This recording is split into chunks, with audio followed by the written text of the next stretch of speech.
Race l'avocat que je suis, il te dit rien, hein, comme j'ai la tête dure. Honnêtement,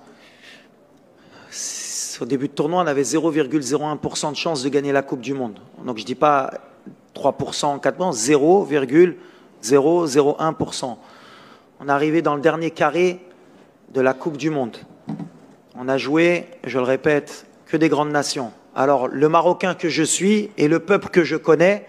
ولا كان لعب هيدا ولا كان لعب خمسة ولا كان لعب ثلاثة ولا كان. Je l'ai passé au WAC, je connais. Écoute, hamdoulilah, si j'ai un message à envoyer, on est dans les 4 meilleures équipes du monde. Et si tu m'avais dit avant la Coupe du Monde, et si tu aurais fait un tour du Maroc, et même du monde entier, tu aurais dit le Maroc va finir 4e de la Coupe du Monde et va se battre avec les armes qu'elle a. Jusqu'à la dernière minute, tout le monde aurait signé, donc pourquoi je vais changer? On rêvait de passer le premier tour au départ. Aujourd'hui, on est des demi-finalistes et avec la tête haute, donc j'ai rien à changer. Par contre, pour 2026, si je dois encore être ici, bien sûr que j'aurai plus d'expérience et peut-être qu'on changera certaines choses. Mais tu verras qu'en 2026, peut-être qu'on se rendra compte de ce qu'on a fait en 2022. Il faut respecter le football. Ce qu'on a fait, c'est extraordinaire. Les joueurs, j'ai rien à leur reprocher, se sont battus jusqu'au bout. On leur reprochait de ne pas mouiller le maillot avant. Aujourd'hui, je pense qu'ils ont montré qu'ils se battaient jusqu'à la dernière minute pour leur pays. Et après, il faut accepter le football. Aujourd'hui, il y a des nations qui sont plus fortes que nous. La France est plus forte que nous. La Croatie, aujourd'hui, elle est encore plus forte que nous. Elle n'est pas aussi forte que nous, de beaucoup, mais elle est plus forte que nous. Il faut l'accepter, mais il faut travailler pour les dépasser. Et ça, ça fait 10 ans qu'au Maroc, on travaille pour déjà rattraper le retard. Aujourd'hui, on a montré qu'on n'était pas loin. Donc, si j'avais quelque chose à changer, rien. Mais on le savait, en deuxième mi-temps, c'était beaucoup mieux. On leur a posé plus de problèmes. On a beaucoup de situations. Mais voilà, ils ont su garder le résultat. Et on est déçus, mais je pense que demain, quand on se réveillera, on se rendra compte de ce qu'on a fait. La marche, elle était un peu trop haute pour nous, pour aller chercher un résultat aujourd'hui. Parce que voilà, pour aller au bout du tournoi, il faut avoir tout le monde à 100% et c'était pas le cas pour nous. Mais bravo aux garçons parce que c'est vrai que des fois on est un peu déçus, mais il faut leur reconnaître qu'ils se sont battus jusqu'à la dernière minute et ils ont tout donné. Et ça, c'est une très belle image pour notre football.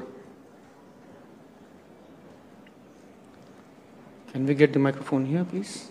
First, I'll come to you, sir. Radio France Internationale, je voudrais juste savoir si c'est un peu tôt, mais s'il reste une image de ces 7 matchs de ce mois ici, ça serait laquelle? Bon, on a plusieurs images, surtout nous, c'est surtout à chacune de nos victoires.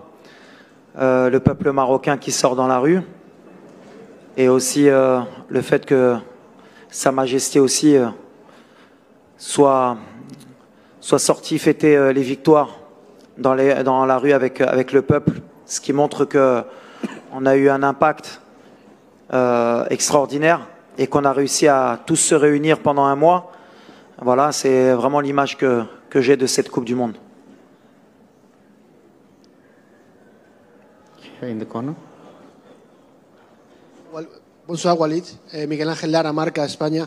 On a vu l'équipe très en colère avec l'arbitre à la fin du match. Pensez-vous que le Maroc n'était pas respecté dans les derniers matchs? Merci. Non. Quand on perd, on est toujours déçu. On est toujours un peu énervé. C'est les compétiteurs. Manque de respect, je pense pas. Il y a des erreurs partout à chaque fois. C'est ce qu'on dit. On respecte les arbitres, on respecte l'arbitrage. Nous, on va se concentrer surtout sur ce qui nous a manqué. Pourquoi on n'a pas réussi à gagner les 2 derniers matchs? Et pour progresser, se cacher derrière l'arbitrage, c'est pas marocain. On laisse la fédération toujours s'occuper de ces détails-là, mais nous, les sportifs, on réagit à la fin du match, mais avec le recul, on n'a pas été à notre niveau comme on le voulait, surtout en première mi-temps. Donc c'est ce qui m'intéresse. At the back there? Yes. And after that, we go to the virtual stadium. There is a question from virtual stadium. Here? Over there? Fernando Callas from Reuters. I would like to ask you, what is the impact of the Morocco campaign and this World Cup will have on African football after all 5 teams from Africa didn't qualify from group stage in the last World Cup? So now you gave them this boost of morale. I want to know what is the impact it's going to have in African football. Thank you very much. Ben, je pense que c'est pour ça que je dis que demain, je pense qu'après la finale, on fera le bilan et on se rendra compte que la campagne du Maroc, elle a été extraordinaire.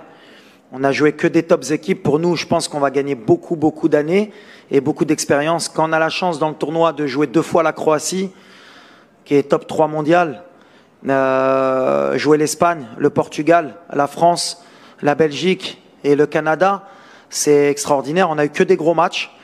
Je pense qu'on a montré un beau visage qu'en Afrique on travaille et qu'on commence à revenir, qu'on a appris. Et maintenant, ça ne veut pas dire qu'on sera peut-être beaucoup plus fort, mais il faudra apprendre, comme nous on a appris du Ghana en 2010 de leur quart de finale, pour passer un cap. En tout cas, l'objectif des Africains et du Maroc, c'est un jour, Inch'Allah, de gagner la Coupe du Monde. Et aujourd'hui, je pense que nous, on a appris beaucoup de la demi-finale et du match de classement. Maintenant, ça va nous mettre beaucoup plus de pression.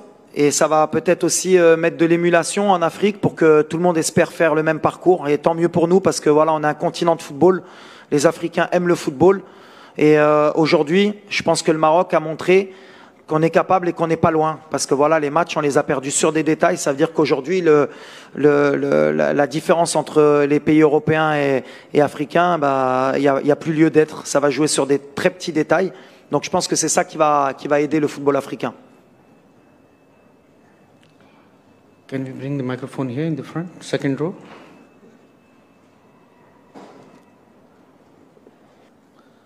We'll take 2 more questions, one here and one this gentleman.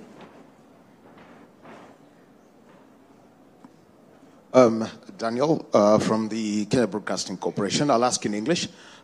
Saw a video of you 5 years ago, and this was with children at the Copa out in Morocco. What's going to be the impact for the youth of Morocco, because you've set a bar so high that it's going to, it has to be the standard now for Moroccan football?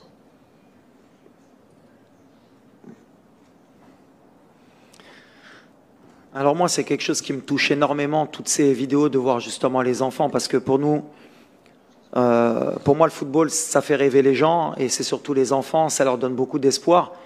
Et je pense qu'aujourd'hui, non seulement au Maroc, mais en Afrique et même dans beaucoup de pays dans le monde, je pense qu'on a réussi à faire rêver quelques gamins qui peut-être, dans certains endroits du monde, peuvent rêver de devenir footballeurs professionnels et accéder à cette Coupe du Monde et de faire une performance.